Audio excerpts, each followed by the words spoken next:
The fragility of civilization underscores the delicate equilibrium between societal constraints and the inherent primal instincts of humanity. Civilization is constructed on a foundation of rules, norms, and laws that regulate human behavior, fostering cooperation, order, and a social cohesion. However, it is a precarious balance, and when these constraints are removed or weakened, human nature's more primitive aspects can surface. In such moments of societal breakdown, individuals may prioritize immediate survival, often resorting to aggression, competition, and a reduction in personal accountability. History has repeatedly shown that when the social fabrics unravels, societies can rapidly descend into chaos, underscoring how easily humanity can revert to its primal instincts when the tatters of civilization loosen or snap. Stranded on an island, a group of schoolboys degenerate into savagery. In today's video, we will be talking about Lord of the Flies. Lord of the Flies is a 1990 American survival drama film directed by Harry Hook. The film was based on the 1954 book Lord of the Flies by William Golding. It is the second film adaptation of the book after Lord of the Flies, 1963. Sir, are you the leader? Jack's the oldest. But Ralph's the colonel. I think it should be Ralph. Ralph. Yeah, he's a colonel. I vote for Ralph. Ralph. He's a colonel, Ralph. I guess she just won the election. Doesn't matter who's in charge.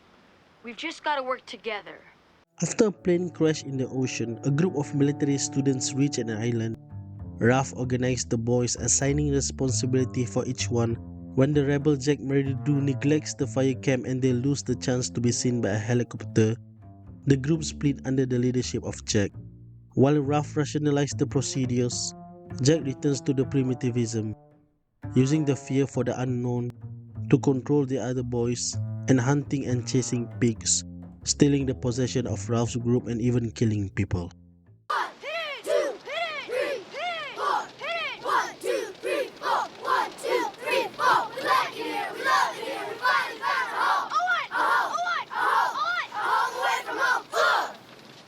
The 1990 adaptation of Lord of the Flies takes a more visceral and unflinching approach to storytelling than its predecessor. The narrative is structured to closely follow the original novel by William Golding. It begins with a group of British schoolboys stranded on a remote idyllic island after a plane crash. The film immediately established the stark contrast between the boys' initial innocence and the harsh, unforgiving environment they find themselves in. What set this adaptation apart is its unrelentingly focus on the boys' descent into savagery. The film spares no detail in portraying the moral degradations of these children. It doesn't sugarcoat the brutality of their actions or the primal instincts that emerge as they struggle for survival. Their unflinching realism is seen in various ways, such as the merciless hunting scenes and the gruesome aftermath of conflicts. As the story unfolds, the sense of chaos and anarchy intensifies, mirroring the breakdown of social order. The film maintains tension by emphasizing the growing divide within the group, the emergence of power struggles, and the eventual loss of any semblance of control. This narrative approach effectively conveys the horrifying consequences of unchecked human nature, making it clear that civilization is a fragile construct easily eroded by our underlying primal instincts. Do you think it has any protein in it? Here, give it here.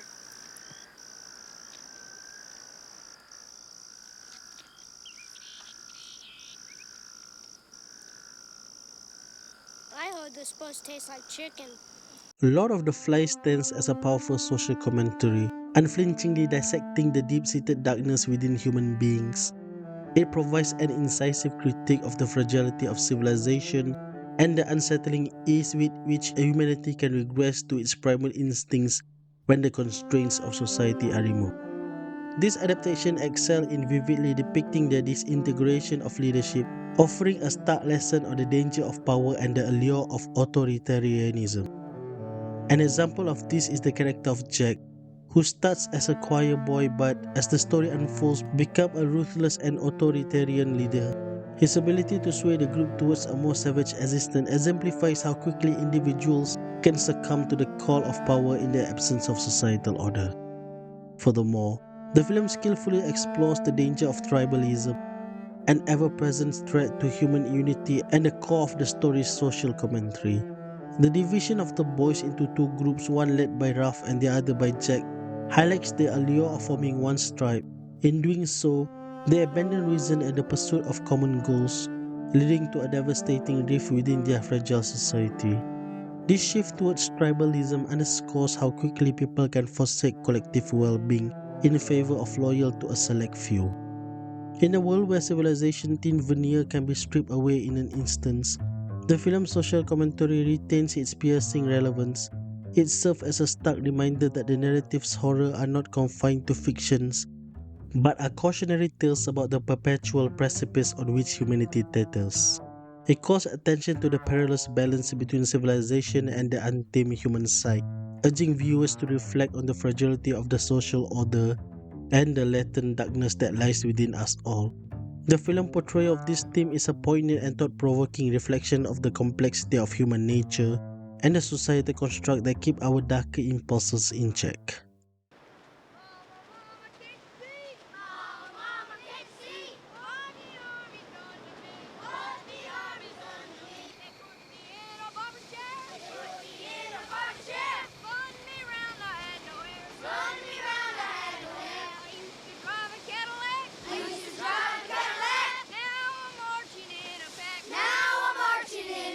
The film takes time to delve into the inner conflicts and the transformation of the main characters, allowing the audience to witness their gradual descent into madness. Ruff, who initially embodies order and leadership, experiences a profound inner conflict as he struggles to maintain a sense of morality and order among the boys. The film explores his increasing isolation as he tries to uphold the value of civilization even as the majority of the group descends into chaos. Piggy, an emblem of reason and intellect, undergoes a heart-wrenching character's arc. His relationship with Ruff highlights the tension between reason and primal instincts. His ultimate fate is portrayed with a raw emotional intensity that underscores the brutality of the situation. Jack, who represents the savage instincts within humanity, undergoes a transformation from a charismatic choir boy to a ruthless, power-hungry leader. The film captures the allure of power and the gradual corruption of his characters with chilling accuracy. The character's development and adaptation is more nuanced and psychologically intense, making the audience feel deeply connected to the boys' struggles and their moral decline. What's this dumb shit I hear about a monster? We're gonna have to send you back to kindergarten. I'm serious. Okay, what kind of monster? Did it have fur and poison fangs? Or long, slimy tentacles? It growled, and it came out at me. In his mouth. It was wet. Maybe it was a bear. Sounds more like a reptile. Sounds more like bullshit. In The Lord of the Flies, the filmmakers expertly harnessed the power of symbolism, much like William Golding's did in his novel. These symbols serve to deepen the narrative and underscore the film's thematic complexity. Let's delve into more detail and provide additional examples.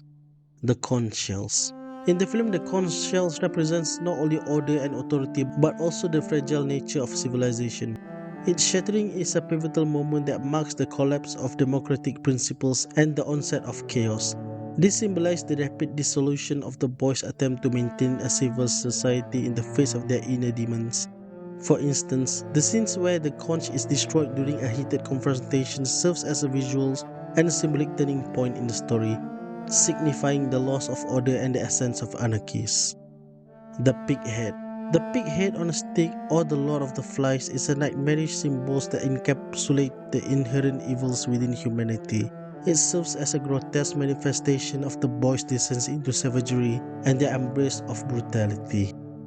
The flies swarming around it represent the corruption that festers within. An example of its significance is when Simon, the most moral conscious character, has a conversation with a severed head. This haunting moment underscores the idea that evil isn't merely an external force, but resides within each person. The beast.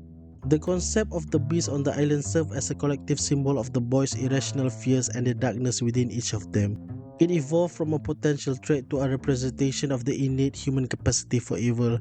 The fear of the beast, which they perceive as an external force, ultimately exposes the beast within themselves. Glasses, Piggy specs. Piggy glasses symbolize reason, intelligence, and the power of science and logic. Throughout the story, piggy glasses are used to start fires, a crucial element in their survival and hope for rescue. However, as piggy glasses become damaged and ultimately shattered, it symbolizes the erosion of reason and intellect within the groups. The loss of piggy glasses parallels the loss of their connection to civilizations. The island. The island itself is a multifaceted symbol. On the surface, it appears large and beautiful, reminiscent of a tropical paradise. However, it harbors terrifying secrets and becomes a symbol of isolation and the stark reality of the human condition. It represents a microcosm of the world where human nature is laid bare. An example of this symbolism is how the island initially inviting appearance gradually gives way to more menacing atmosphere as the boy behavior deteriorates. This transformation highlights how environments can reflect and amplify the human side.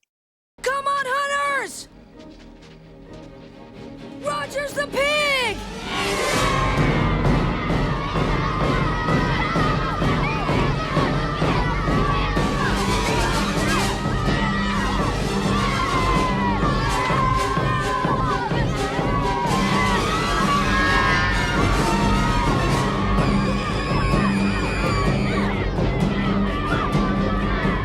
The two film adaptations of Lord of the Flies released in 1963 and 1990 each offer unique interpretations of William Golding's classic novels. The 1963 film takes a more restrained and allegorical approach, portraying the boy's descent into savagery with some degree of sanitizations. It maintains a level of ambiguity in its symbolism, leaving room for viewers to interpret the story allegorical elements. In contrast, the 1990 adaptation intensified the portrayal of savagery, opting for a raw and visceral depiction of events, characters, and symbols. It delved into more psychological nuanced characters' development, giving the boy complex individual personalities, which add depth to their moral decline, while the novel strikes a balance between external events and internal character struggles. Both film adaptations contribute to the exploration of human nature and the fragility of civilization, each with its unique emphasis and interpretations. The choice between the two adaptations largely depend on the viewer's preference for the level of realism and psychological depth in the storytelling. William Golding's first encounter during World War II, characterized by the stark realities of the conflict and his service in the Royal Navies, left an enduring imprint on his creation of Lord of the Flies. This wartime experience exerted as a significant and lasting influence on Golding's perspective regarding human nature, ultimately shaping the central theme of the novel. The book explored the delicate equilibrium between civilization and savagery, mirroring the post-war disillusionment and existential questioning that characterized the mid-20th century. Lord of the Flies stands as a potent parable, highlighting the fragility of societal structures and the disquieting ease with which humanity can descend into disorder when the restraints of established norms are removed. The remote and secluded island setting symbolizes a world grappling with the consequences of global conflict, where established order and moral values face profound challenges. The backdrop of Golding's personal experience and the historical context of World War II underscores the profound motivations and concern that form the narrative bedrock. It underscores Golding's belief in the precarious nature of civilization veneer and the intrinsic capacity for darkness within the human side. How can you describe what you felt about that then? Victorian children's island literature was great fun and perfect worlds and sporting chaps and gallant English boys. I loved every minute of it when I was a boy. And I suppose it was unfair of me, but I took advantage of that situation to, as it were, ally myself with the innocence of that world before the war, and then send that innocence through the experience of the Second World War and what I think I'd find out about what people are capable of. In conclusion, the 1990 adaptation of Lord of the Flies effectively confined its narrative within a raw and unflinching portrayal of the boy's descent into primitiveness. It served as a potent social commentary on the fragility of civilizations, highlighting the allure of power and the danger of tribalism. The films also skillfully employ symbolism to enhance its themes and differ significantly from both its predecessor film and the novel, offering a more intense and realistic interpretations. Understanding the historical context of World War II underscores the author's motivations, Overall, the film confines approach result in a thought-provoking exploration of human nature and societal fragilities. Guys, what do you think about Lord of the Flies? Do you enjoy it? Do you not enjoy it? Do you see it as one of a kind film like I do? Or do you have another way of looking at it? Let me know that kind of stuff in the comment below. That's all from me. Thanks for watching. If you like this video, make sure to subscribe for more. Toga out.